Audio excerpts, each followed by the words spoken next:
Okay जी, आज हम हाँ जी, फैसल भी आ गए हैं, उन्होंने भी ज्वाइन कर लिया है। सर आ फैसल, गए। क्या हाल है आपके? जी फैसल भाई,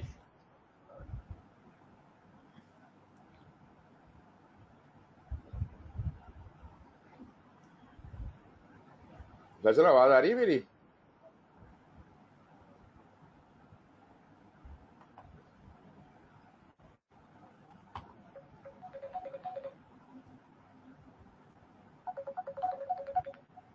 जी जी, अस्सलाम वालेकुम।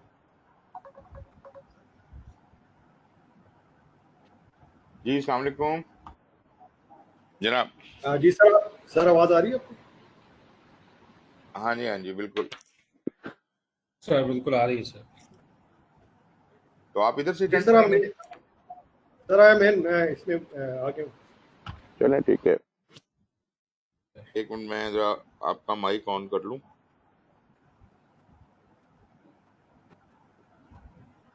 आवाज आ रही है ना अभी आपको? जी जी सर आ रही है। आप मैं भी आप बिल्कुल ठीक सर।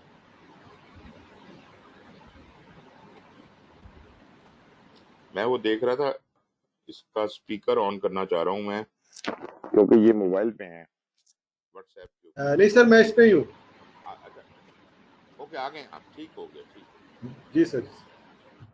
इसका मतलब है आपका वो मसला खत्म हो गया। Very good. जी सर। सर अच्छा जी, फैसल, लास्ट टाइम हमने जो टाइम लगाया था, आपको याद होगा, पूरे का पूरा रिलेशनशिप्स पे लगा दिया था।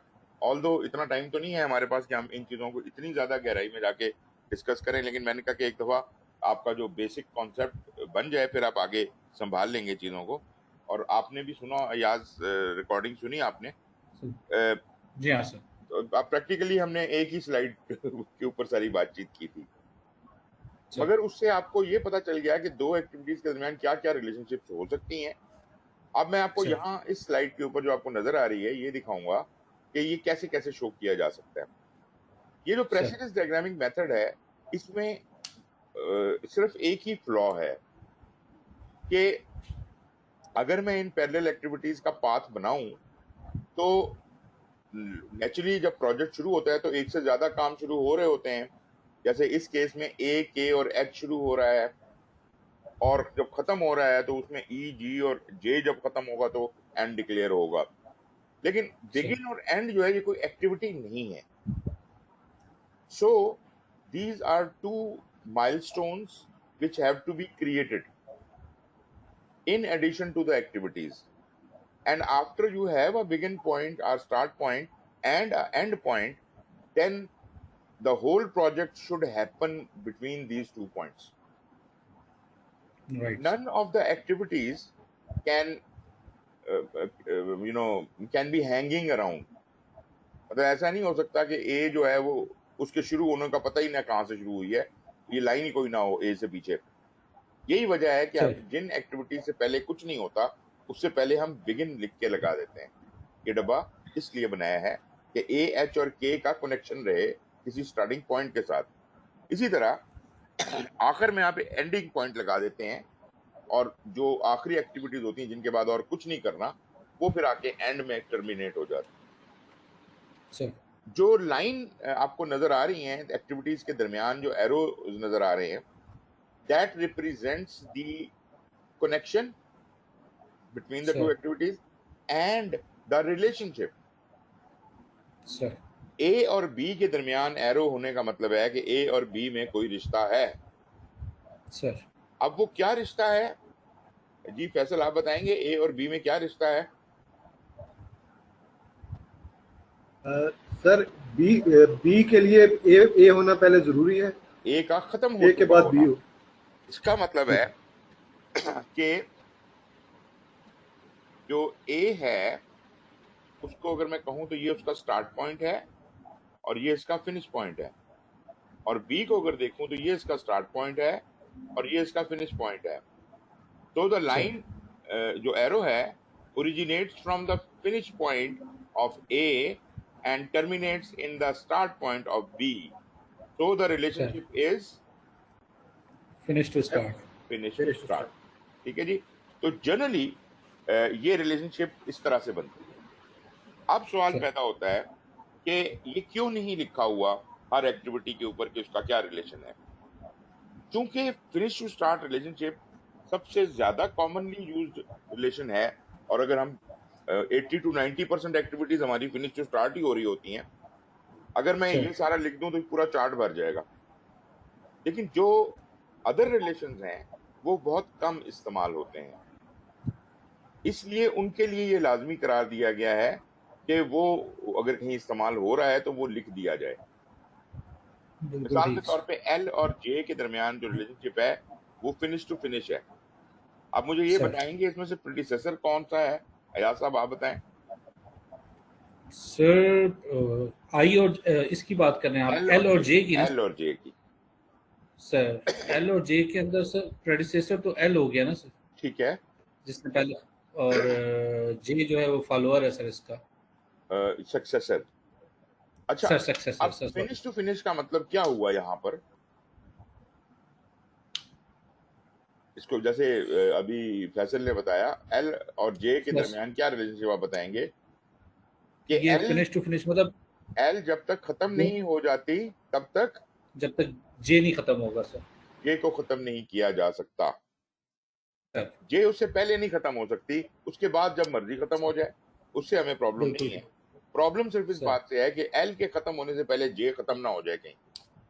सर तो इसको हम रोक के रखेंगे, इसको हम खत्म नहीं होने देंगे। तो ये finish to finish sir relationship है। स्टार्ट टू स्टार्ट देखिए, एच और आई के दरमियान, सर एच और आई के दरमियान जो लाइन जा रही है, जहां से ओरिजिनेट होता है एरो वो प्रीडिसेसर को टच कर रहा होता है, और जहां एरो बिल्कुल हेड सर। होता है वो सक्सेसर होता है। तो एच सर प्रीडिसेसर है, आई सक्सेसर है, और दोनों का रिश्ता सर है स्टार्ट टू स्टार्ट। मतलब सर एच के स्टार्ट से एरो शुरू हुआ, मतलब एच सर का शुरू हो चुका होना जरूरी है ताकि आई आई को आई शुरू हो चुके। स्टार्ट किया जा सके। बिल्कुल सही बात है। सर लेकिन यहाँ एक थोड़ा सा फर्क है, यहाँ एक +10 लिखा हुआ है, इसका मतलब तो फैसल सर भी बता सकेंगे। सर ये इसका लैग है 10 जो है। ये लैग है, वेरी गुड। और इसको कैसे बोलेंगे?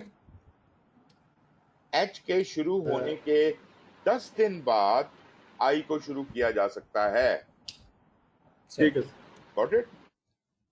एच मतलब एच को शुरू होने के 10 दिन बाद, मतलब आपने ये अब बीच में सर एक लैग लगा दिया कि 10 दिन से पहले नहीं शुरू किया जा सकता।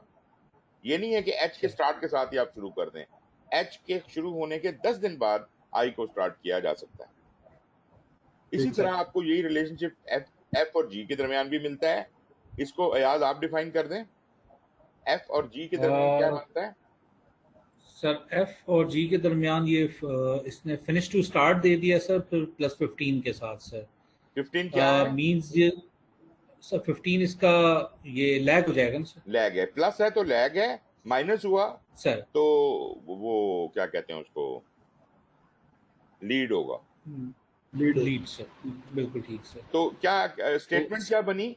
एफ के खत्म होने के 15 दिन के बाद 10 जी को सर। स्टार्ट किया जा सकता है। सर ऐसे ही ठीक हो। ठीक हो गया जी? अच्छा, ये तो बिल्कुल खैर सर। यहाँ ये पे ये चीज, आपने जी जी सर बोलिए। आपने बताया था कि एफ एस रिलेशनशिप मेंशन नहीं की जाती, लेकिन अगर साथ कुछ लैग आ रहा है तो फिर एफ एस लिखेंगे। नहीं नहीं नहीं नहीं, ऐसा नहीं मैंने कहा। एफ एफ तो जहां भी होगी लिखी जाएगी। ये सारी रिलेशनशिप एस एस, अच्छा हाँ एफ एस की बात कर रहे हैं आप, एफ एस की। बिल्कुल जी, एफ एस की जी। बात। एफ एस वैसे नहीं लिखते, जरूरत नहीं है लिखने की, लेकिन अगर उसके साथ कोई प्लस ओके माइनस आ सर, रहा है तो फिर जरूर लिखिएगा। मतलब ठीक गुड हो प्रैक्टिस गया, है, राइट। इससे कंफ्यूजन नहीं होती। अच्छा, एक ठीक है और चीज है कंफ्यूजन दूर करने के लिए, इसमें इस डायग्राम में जो एरोज बनाए हुए हैं वो कोई पर्टिकुलर रूल के मुताबिक नहीं बनाए हुए, जबकि जो इनका सर रूल है वो मैं आपको बताता हूँ।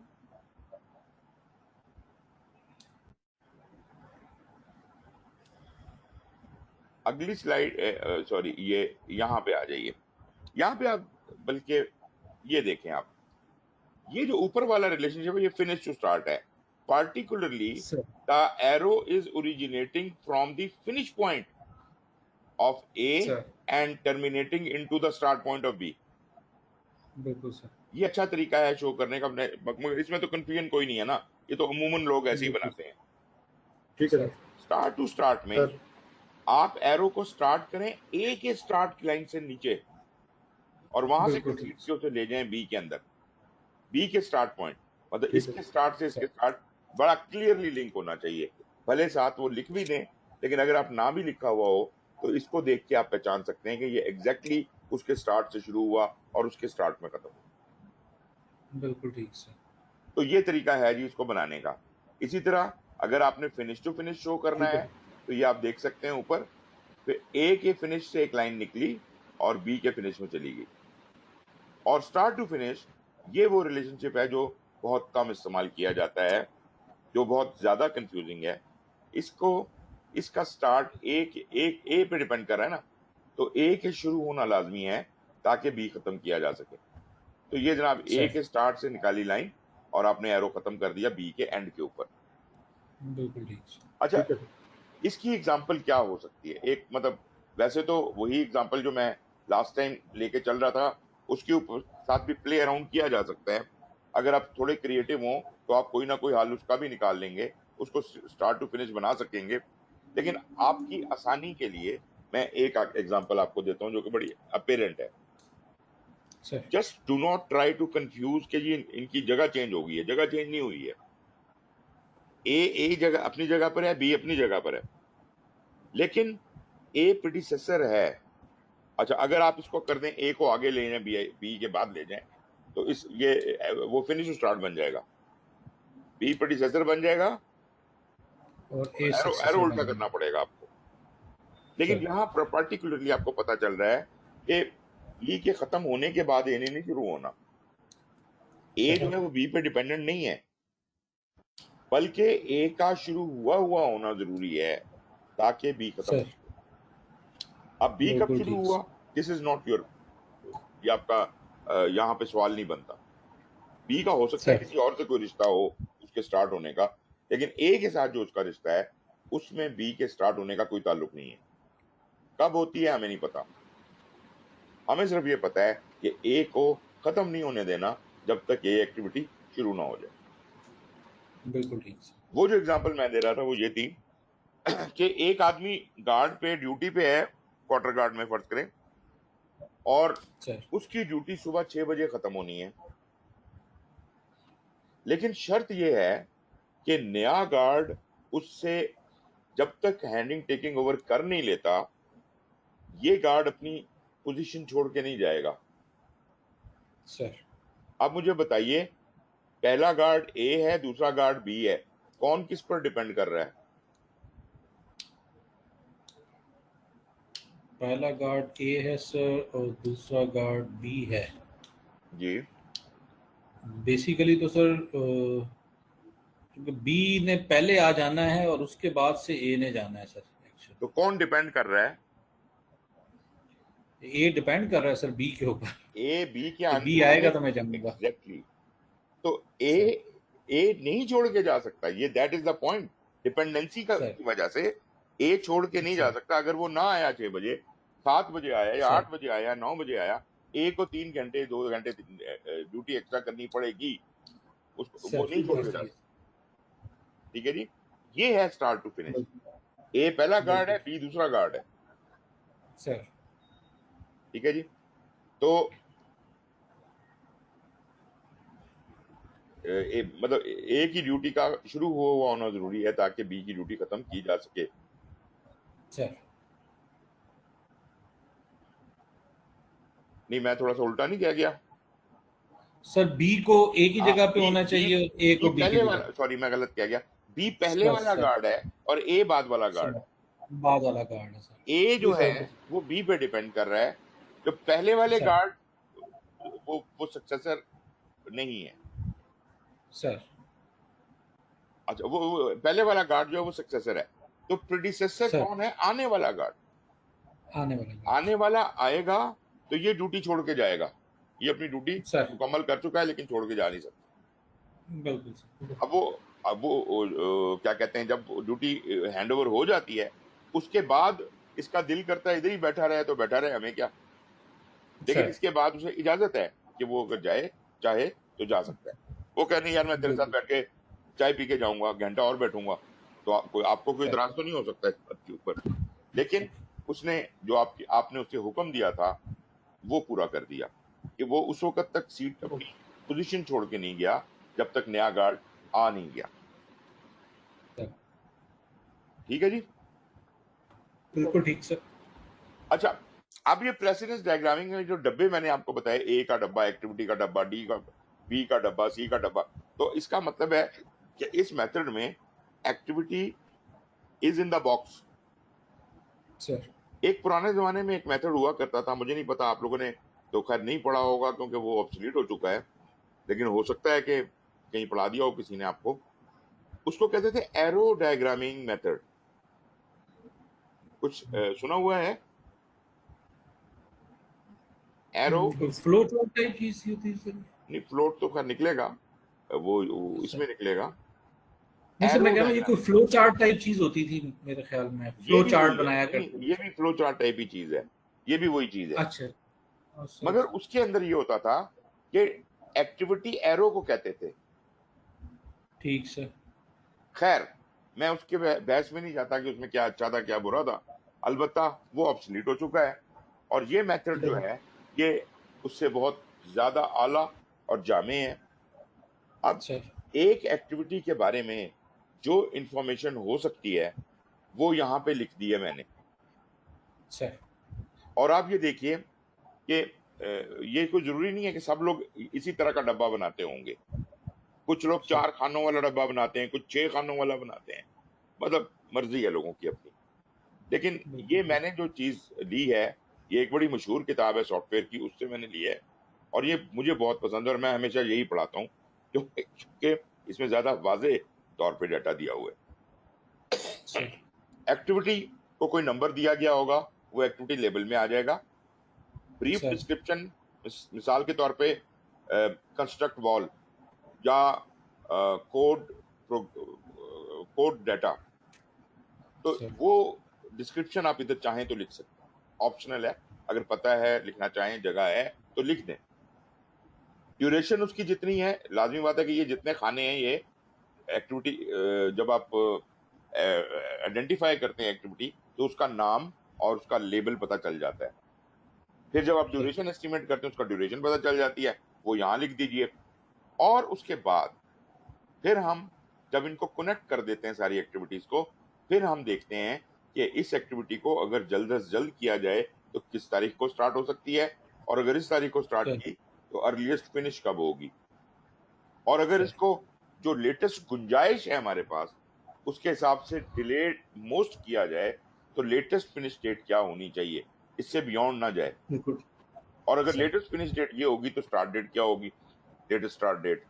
तो ये 4 डेटें सर हम अभी फाइंड करेंगे और सर इन डेटों से फिर हम अंदाजा लगाते हैं फ्लोट का। फ्लोट वो गुंजाइश है जो आपकी एक्टिविटी कितना डिले कर सकती है, ठीक सर।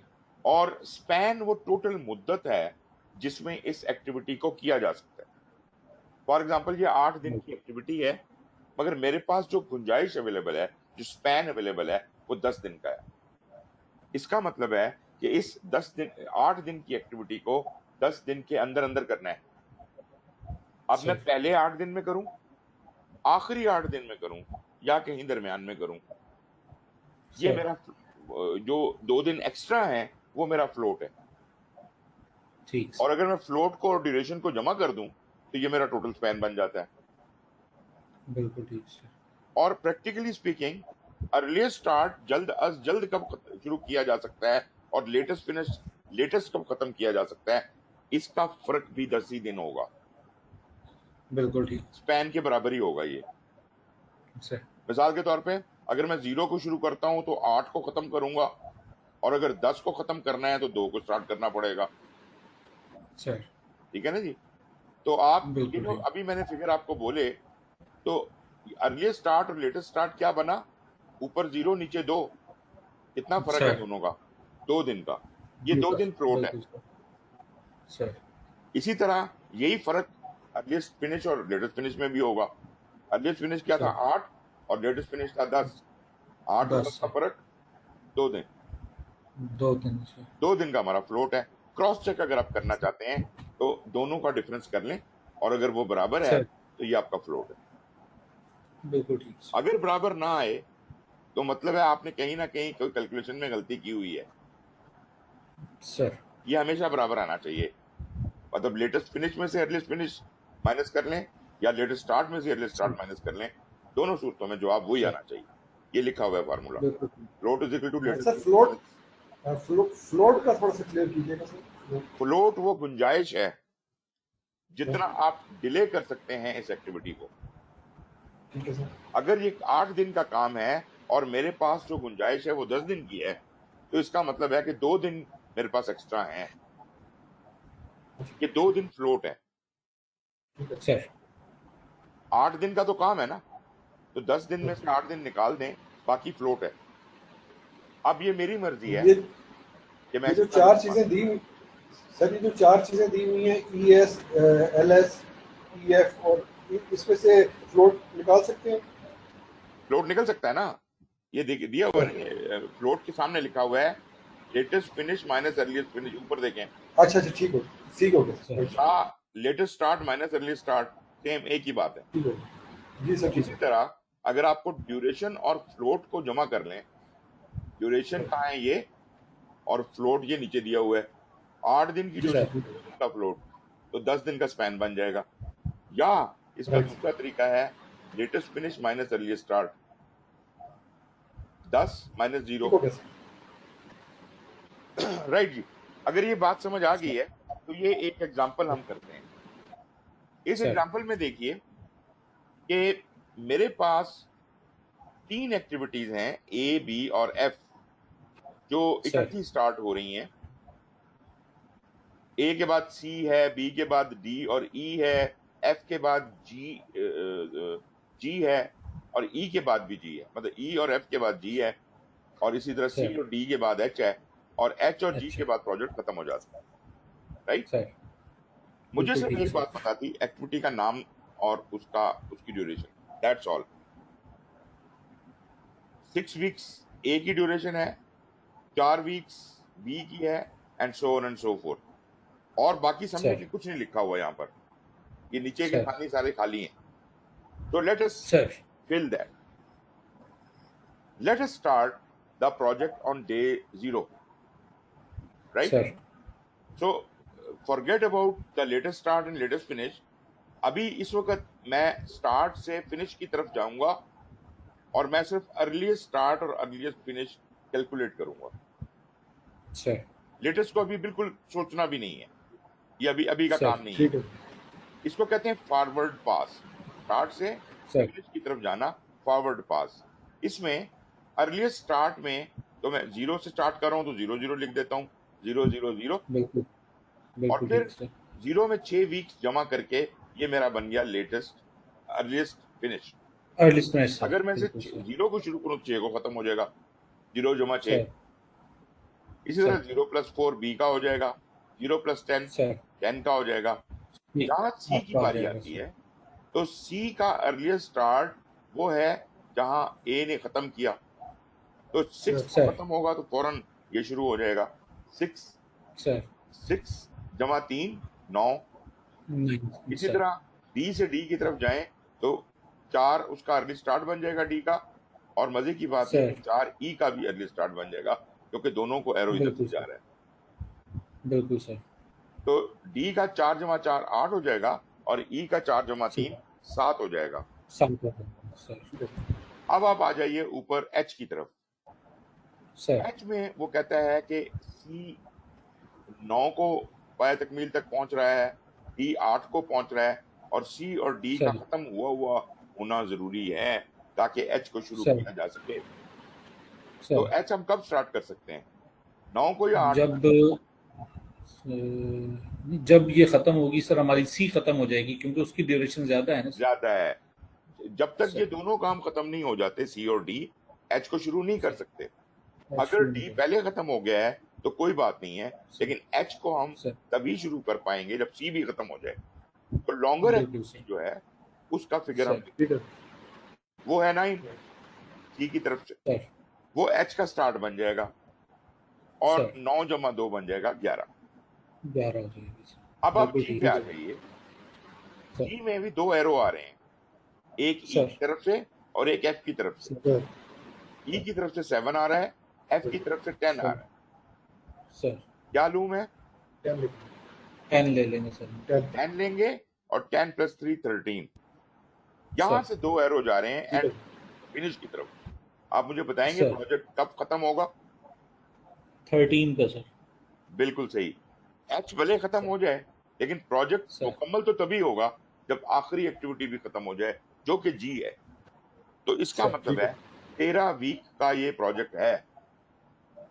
सर अच्छा, मैं यहाँ ये कहना चाहता हूँ कि आप हतमी तौर पे कभी भी ये नहीं कह सकते कि प्रोजेक्ट कब मुकम्मल होगा। सर सिर्फ जब हम ये कैलकुलेशन करते हैं तो हमें पता चलता है पहली दफा ये प्रोजेक्ट की एक्चुअली ड्यूरेशन क्या हो सकती है। सर इससे पहले अगर कोई आप लगा रहे थे तो वो अंदाजे लगा रहे थे। ठीक है जी, प्लानिंग जितनी आपने की अभी तक, जो भी सोचा, वो आपके अंदाजे हैं। ये वो सर फिगर हैं जो कैलकुलेशन बेस्ड है। ठीक है मतलब ये कहा नहीं जा सकता कि 13 वीक्स इस प्रोजेक्ट की मुद्दत है और सर 13 वीक से पहले ये प्रोजेक्ट नहीं किया जा सकता। बिल्कुल ठीक सर। 13 वीक से ज्यादा टाइम आप बेशक लगा लें, लेकिन 13 वीक से पहले एक नहीं हो सकता। मतलब the shortest duration of time this project is going to take to complete is 13 weeks. 13 weeks। 13 weeks is my critical path. इसकी 2 डेफिनेशन बनती हैं। एक तो मैंने ये भी आपको बोली कि this is the shortest sir duration possible for this project to finish. Sir But when I say duration, I am not talking about the shortest path. मेरी बात समझ आई है? मैंने जब कहा shortest duration of time this project is going to take is my critical path and that is sir 13 weeks. Confuse नहीं होना। मतलब 13 हफ्ते से पहले ये प्रोजेक्ट खत्म नहीं हो सकता, ये मैंने कहा है। बिल्कुल सर। लेकिन अगर पाथ की बात करें तो पाथ कौन कौन से बन रहे हैं? ए सी एच एक पाथ है, बी डी एच सर एक पाथ है, बी ई जी एक पाथ है, एफ जी एक पाथ सर है। 4 पाथ हैं। सर ठीक है ए सी एच पाथ जो है वो 6 जमा 3 जमा 2 11 दिन का है। बी डी सर एच का जो पाथ है वो है 4 जमा 4 जमा 2, मतलब 10 दिन 10। का है बी डी एच। अगर बीई जी की बात करें तो 4 जमा 3 जमा 3, ये भी 10 दिन का है। और अगर सर एफ जी की बात करें तो ये 10 जमा 3 13 दिन का है। तो कौन सा सबसे लंबा पाथ है? सर क्रिटिकल ये एफ और जी वाला सर। एंड लंबा पाथ मेरा प्रोजेक्ट की ड्यूरेशन को डिफाइन कर रहा है, वो मेरा क्रिटिकल पाथ सर है। तो द लॉन्गेस्ट ठीक है path out of the available path is the critical path. ठीक है and what is critical path? Is the shortest possible duration in which this project can be done. Sir दोनों definitions को अच्छी तरह समझ लें, लोग इनको बहुत ही कंफ्यूज करते हैं। ठीक हो गया जी? ओके। बिल्कुल ठीक सर। फॉरवर्ड पाथ से मुझे क्रिटिकल पाथ का तो अंदाजा हो गया, लेकिन अभी तक मुझे फ्लोट का अंदाजा नहीं हुआ। सर तो मैं जब प्रोजेक्ट के खत्म होने की डेट जो मुझे पता चल चुकी है, 13 वीक्स इसे खत्म होना है, तो मैं उसको सर इस्तेमाल करते हुए मैं कहूं कि अगर हर चीज 13 दिन तक खत्म हो जाए, सर बैकवर्ड कैलकुलेट करूं, तो मुझे लेटेस्ट डेट्स आ जाएंगी।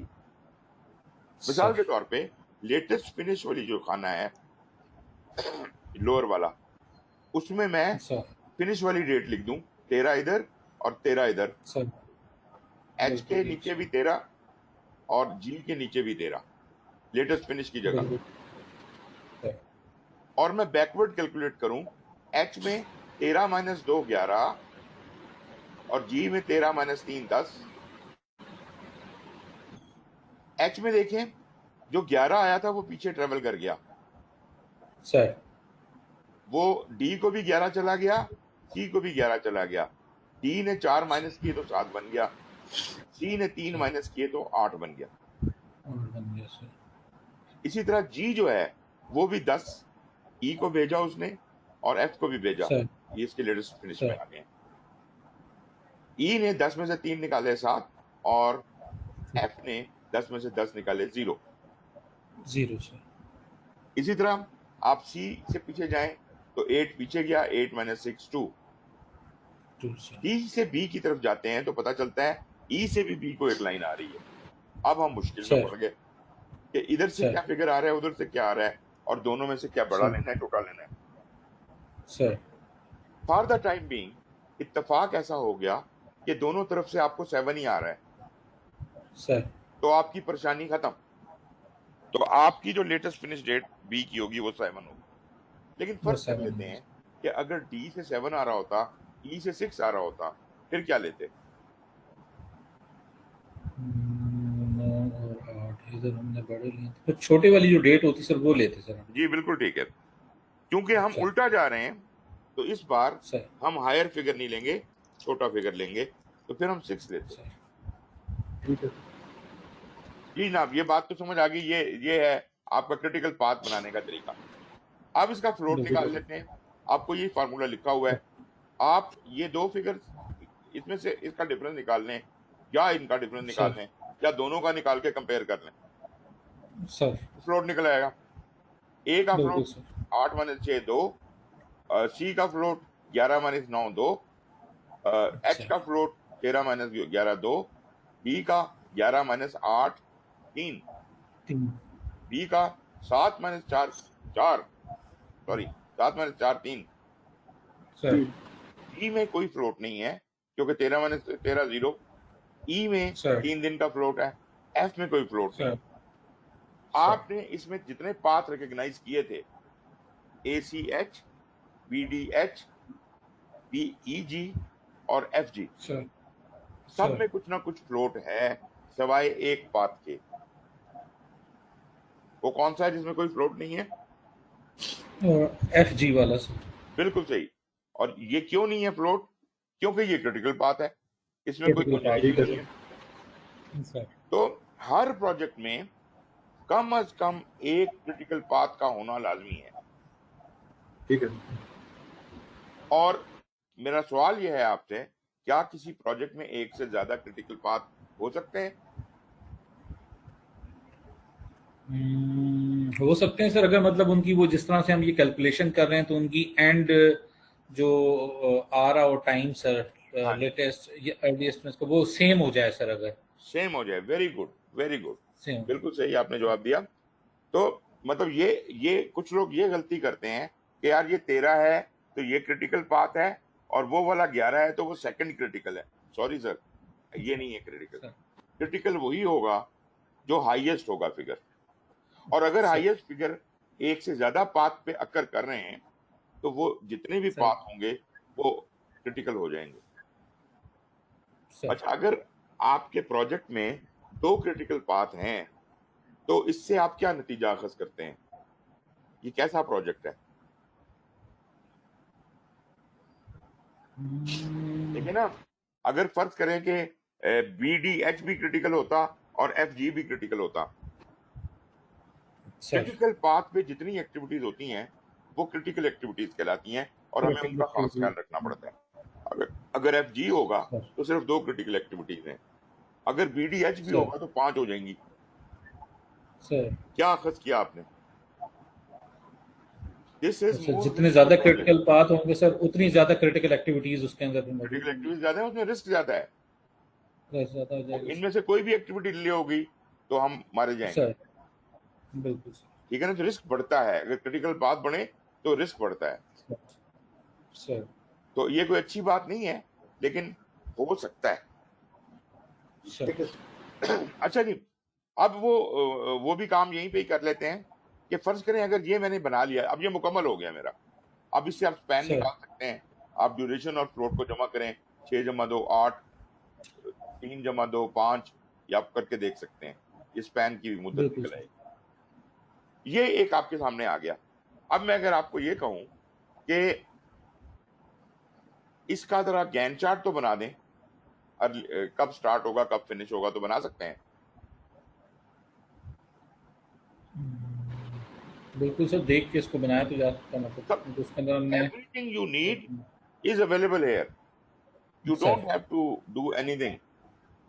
जो कुछ भी आपको ये बनाने के लिए चाहिए वो यहाँ मौजूद है। Sir So let us start. Let us draw a line here and a line here. यहाँ पे मैं अपनी एक्टिविटीज लिख लेता हूँ, कितनी हैं जी? A है, B है, C है, D है, E है, F है और G है। सर और टोटल ड्यूरेशन मेरी कितनी? 13 वीक्स है ना। फर्ज सर, करें ये 12 5 सर। वीक हैं, ये 10 वीक हैं और ये 15 हैं। तो इसको मैं कहता हूँ 1 2 3, ये तो हो गया 1 2 3 4, 1 2 3 4। तो मतलब यहां तक मेरा प्रोजेक्ट खत्म हो जाना चाहिए। सर ओके जी। अब आप अर्लीस्ट वाला मैं डायग्राम बनाने लगा हूं। अर्लीस्ट सर डेट्स को देख के, लेट को नहीं देख रहा मैं अभी फॉर द टाइम भी। 0 से 6 कहां पड़ता है? 6 यहां पड़ता है, ऐसे ही है। यहां से ये मैंने सर एक बार बना दी ए की, और ये ए सर है और इसकी मुद्दत है 6। ये स्टार्ट बिल्कुल 0 से हो ठीक रही है और एंड 6 पे हो रही है। बी जो बिल्कुल। है वो 0 से 4 है, ये यहां से चला, सर ये यहाँ पे 4 आ गया, ये 4 0 बी सर 4। ओ सी कहाँ पर है जी? सी है 6 से 9, ये 6 से 9 सर। इधर से इधर जाएगा 6 और ये सर 9 यहाँ यहाँ आएगा। तो 6, ये 6 और ये 9 और ये सर सी, और इसकी मुद्दत है 3 दिन। डी पे आ जाइए। डी का क्या था? 4 से 8, तो ये सर बी के बाद शुरू होगा 4 पे, और 8 कहाँ है? 8 तकरीबन यहाँ पर आ रहा है। तो 4 से 8 पे एक बार बना दें, इधर 4 लिख दें, सर इधर 8 लिख दें और इधर लिख दें टी 4। सर अब ई जो है वो क्या कह रहा है? 4 से 7, ये भी 4 से 7 है, इसका अंदर ये इसके नीचे सर 4 और ये जाएगा यहाँ तक सर 4 से 7, 7 और इसका नाम है F3। 3 जी जो है वो 3 से स्टार्ट होगा, कहाँ है? एफ, ये ई था ना सर? सॉरी एफ गलत बना दिया मैंने ना, ई सर ई ठीक है। ये डी था, ये ई ई था। ठीक है सर। एफ 4 आना to है अभी। 7 होगा। एफ है जी 0 से 3 तक, 10 नहीं एफ जो है वो 3 का है। 0 से 10 तक है सर। जी जो है, अच्छा आई एम सॉरी यार, मैं बिल्कुल ही गलत कर गया, 3 कह रहा हूँ। सर एफ जाना है 0 10 to तक 10 हाँ होगा। बिल्कुल, ये 10 तक चला गया जी, 10 तक चला गया, सर। और ये 10 का है। और 10 से 13 सर जो है ये मेरा होगा वो जी है सर। जी, सर ये है 3 डेज। अच्छा ये ठीक तो है हो सर। गया जनाब फॉरवर्ड पास। अब अगर फॉरवर्ड सर पाथ है तो ये बैकवर्ड पाथ का क्या करना है? उसके लिए एच रह गया सर हमारा। जी, एच रह गया सर हमारा। ओ सॉरी यार, मैं क्या कुछ गड़बड़ कर रहा हूँ, मैं वो वही कह नीचे रहा हूँ बन कि भूल जाएगा, रह गई। वो 9 to 11 है सर एच हमारा। हाँ ये था, ये वो था 9 to 11, सर बिल्कुल सही है। मैं एक मिनट,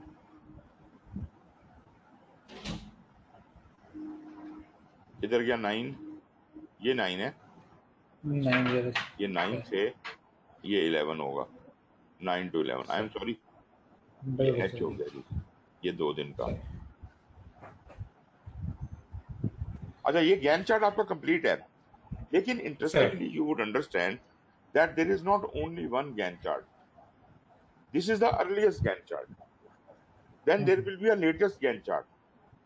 लेट अस बिल्कुल ठीक take sir. The latest Gantt chart कि अगर सारी चीजें लेट लेट हों तो सर हम कब खत्म कर पाएंगे. कर तो तब भी 13 में ही पाएंगे, लेकिन अब हमें ये देखना है कि वो हमने कैसे प्लॉट करना है. तो लेट मी टेक, सर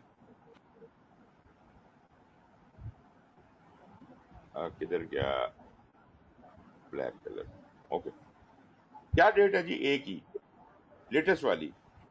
वो कहता है 2 से शुरू करो और 2 से 8. 8 तक जाओ. 2 से सर 8 तक. बी की क्या है, 3 से 7. ये इधर से शुरू सर करके वो इधर तक. नजर आ रहा है कुछ? जी सर. 3 से 7.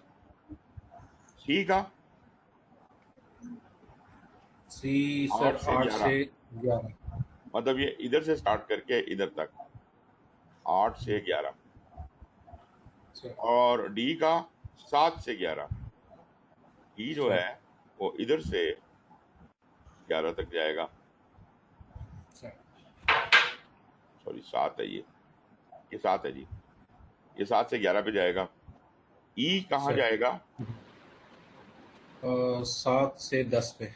अच्छा, बस ई जो है 7 से 10 में जाएगा. ये 7 और ये 10.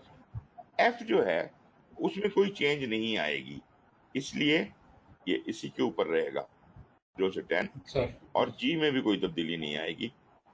उसकी क्या सर वजह है? 10 क्योंकि ये क्रिटिकल पाथ है. सर. ठीक है जी.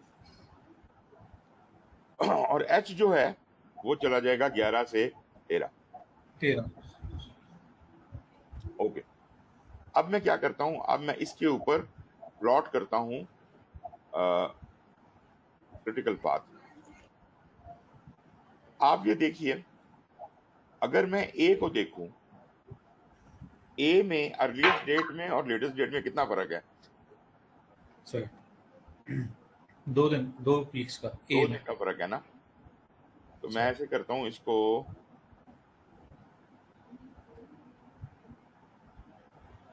ये देख रहे हैं, ये वाली जगह, ये इसका फ्लोट है. ठीक है सर. समझ आ रही है? इधर से निकाल लें या इससे निकाल लें, इधर से भी पता चल सकता है. या शुरू से निकाल लें या आखिर से निकाल लें. Got it? सर बिल्कुल ठीक सर. इसी तरह अगर सी का निकालना है तो ये सी का शुरू से, और आखिर से निकालना है तो ये. ठीक सर. ठीक है जी, ये सारे फार्मूले यहाँ प्रूव हो गए. और स्पैन आप देख सकते हैं कि 0 से लेके 8 तक ए का स्पैन है,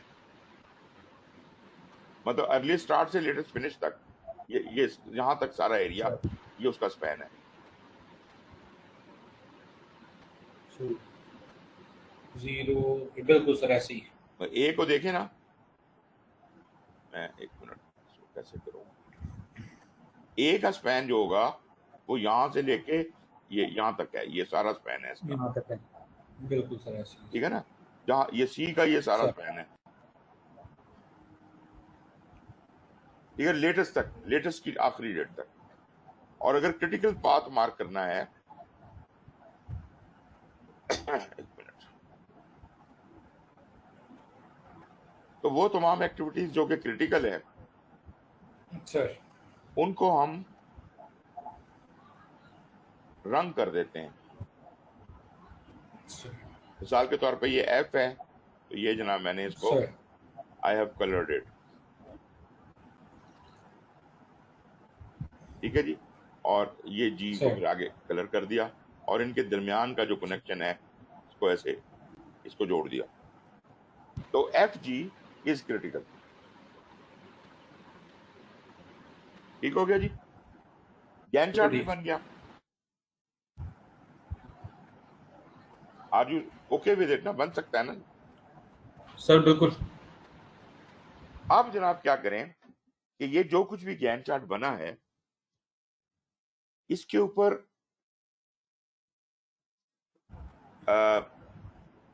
सोर्सेस लोड करने हैं. अब रिसोर्सेज में दो चीजें आ जाती हैं, एक कॉस्ट Sir. और एक फिजिकल रिसोर्सेज। मजे की बात यह है Right. कि अगर आपने कॉस्ट की कैलकुलेशन की हुई है तो आप यहाँ लिखते चले जाएं, हर एक्टिविटी के साथ लिख लें, ये जनाब 25,000 की है, ये 30,000 की है, ये 2,000 की है, वगैरह वगैरह।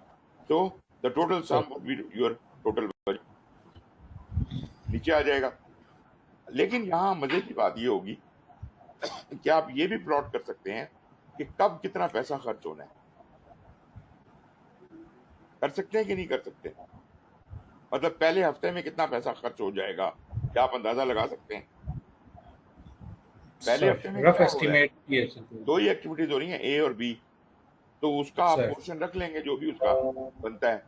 Sir. तो आपको यहाँ पे पहले हफ्ते तक कितना खर्च हो जाना चाहिए, दूसरे तक कितना, तीसरे तक कितना, वो अगर आप प्लॉट करें तो that will give a graph like this.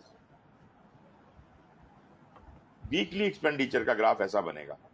लेकिन अगर मैं इसको Sir. कम्युलेटिव बना दूं तो this will rise like this and it will form the shape of A S curve.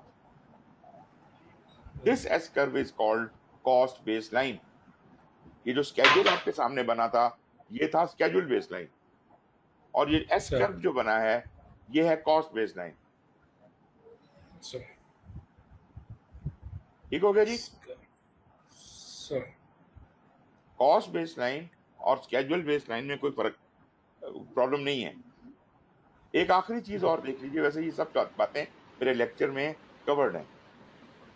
अब आप ठीक है कैसे रिसोर्स लोड करते हैं, मैं सिर्फ मिसाल के तौर पे एक कहता हूँ कि चलो एक ही रिसोर्स है, एक रिसोर्स है कि कोई मतलब आप कहते हैं कारीगर हमारे पास कितने चाहिए, यहाँ आपको Sir. 3 बंदे चाहिए, यहाँ 4 चाहिए, यहाँ 2 चाहिए, यहाँ 6 चाहिए, यहाँ 3 चाहिए, यहाँ 5 चाहिए और यहाँ 2 चाहिए। अब मुझे एक बताइए, पहले हफ्ते में यहाँ पर जो है आपको कितने रिसोर्सेज चाहिए, कौन कौन सा काम हो रहा है Sir. पहले हफ्ते में? A हो रहा है, B हो रहा है और F हो रहा है। Sir. और तीन एफ हो काम रहा हो है। ए, बी और एफ के रिसोर्सेज जमा कर दें। बिल्कुल ठीक सर। 3, 2 ये हो और गए जी 5, 12। 5 अपना 10 का। ठीक सर। दूसरे हफ्ते में भी यही सिचुएशन है, उसके भी 12, सर। तीसरे के भी 12, चौथे के भी सर। नहीं, चौथे में, हाँ चौथे के भी 12। सर। उसके बाद जो बी है वो खत्म हो रही है, सर। उसके बाद कौन शुरू हो रहा है, डी और ई। अब ए, डी, डी भी ई शुरू और एफ को जमा सर। कर लें, ए, सर। डी, ई, एफ। सर। 14 और 3 17 हो जाएंगे। सर। ये 17 चलते रहेंगे जब तक कि आप छठे दिन तक नहीं पहुंच जाते। छठे दिन के बाद बिल्कुल सर। सी भी शुरू हो गया, तो इसका मतलब है इस 17 में सी के भी 2 जमा कर लें, 19 हो जाएंगे। नहीं, वो ए वाले बंदे भी तो माइनस करेंगे ना सर। ए खत्म हो गया, हाँ ए खत्म हो गया, तो ठीक हो गया जी। तो ये रह गए 18, सर। नहीं 17 तो पहले थे, 3 निकले, 2 जमा हुए तो 16 हो गए। 16 सर। 16 लेके चलेंगे आप, और जैसे जैसे ये फिर ड्रॉप हो जाएगा, एफ वाला बंदा ड्रॉप हो सर। जाएंगे, 5 बिल्कुल बंदे सर। ड्रॉप हो जाएंगे, एंड सो ऑन। तो आपको पता होगा बिल्कुल। कब कब कितने बंदे चाहिए। अगर ये जो बंदे आपको चाहिए इनका एक हिस्टोग्राम बना लिया जाए। अब हिस्टोग्राम भी इसी तरह की चीज होती है, लेकिन वो वर्टिकल बार्स होती है। अब चूंकि मेरे पास कोई और कलर नहीं है, मैं इसी से बनाऊंगा। पहले फर्ज करें ये टोटल सबसे बड़ा फिगर आपके पास 20 आया, ये 10, इसको मैं यहाँ पे 10 कंसिडर करता हूँ, इसको मैं यहाँ पे 20 कंसिडर करता हूँ। तो जनाब 12 ये मेरा पहले हफ्ते की हिस्टोग्राम कह रही है कि इतने रिसोर्सेज, दूसरे हफ्ते भी इतने, तीसरे हफ्ते भी इतने, चौथे हफ्ते में फर्ज करें ये 17 हो जाते हैं, फिर 17, फिर 16, जो भी कार्रवाई है, और ये काम होते होते खत्म हो जाएंगे। ये आपके रिसोर्सेज की डिप्लॉयमेंट है।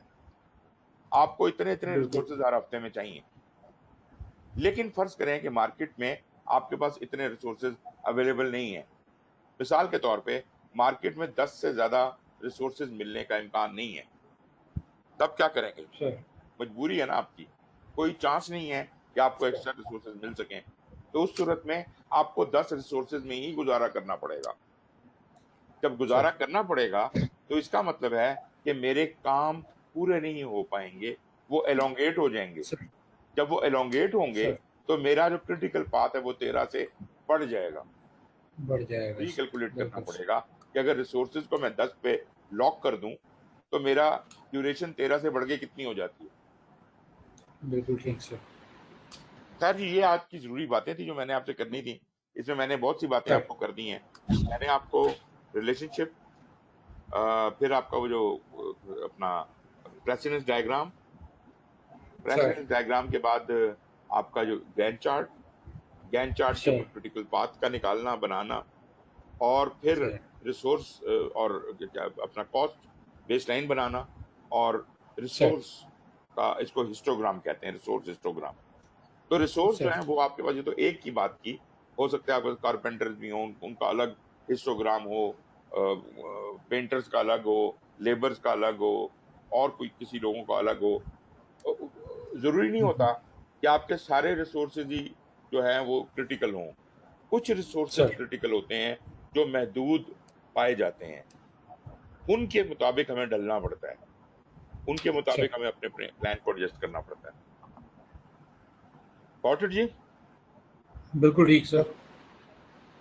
अगर आप इसको मुकम्मल कर लेना, मैं नहीं चाहता कि अब हम इससे ज्यादा टाइम इस चैप्टर पे लगाएं। चैप्टर सर कौन सा मॉड्यूल आपका 2 चल रहा है? जी 2 हाँ चल सर। रहा है ना, या खत्म हो सर गया था? 2 चल रहा है। नहीं, 2 2 को खत्म जब नहीं खत्म हुआ हो, सर, 2 का हमने सिर्फ पहला पार्ट किया था सर। उसका आप दूसरा पार्ट भी पढ़ लें, उसको खत्म करें, सर अगले हफ्ते उसको सर डिस्कस करके इसे जान छुड़ाएं, क्योंकि ये बहुत ही लंबा होता चला जा रहा है। सर हाँ, अगर आपके कोई डाउट्स हैं स्पेसिफिकली पूछें, मैं सर क्लेरिफाई जरूर करूंगा। ठीक है नहीं? ठीक हो गया सर। अभी कोई डाउट तो नहीं है अभी तक की बात में? नहीं सर, इट इज क्लियर अल्हम्दुलिल्लाह सर। चलें जी, अयाज साहब आपकी तरफ से भी क्लियर है? सर अल्हम्दुलिल्लाह sir, everything is clear sir. चलें जी, thank you very much and take care. Thank you. इंशाल्लाह will meet next week. Right, sir. Thank you, इंशाल्लाह। sir. खुदा हाफिज। थैंक यू सर, अल्लाह हाफिज़ सर।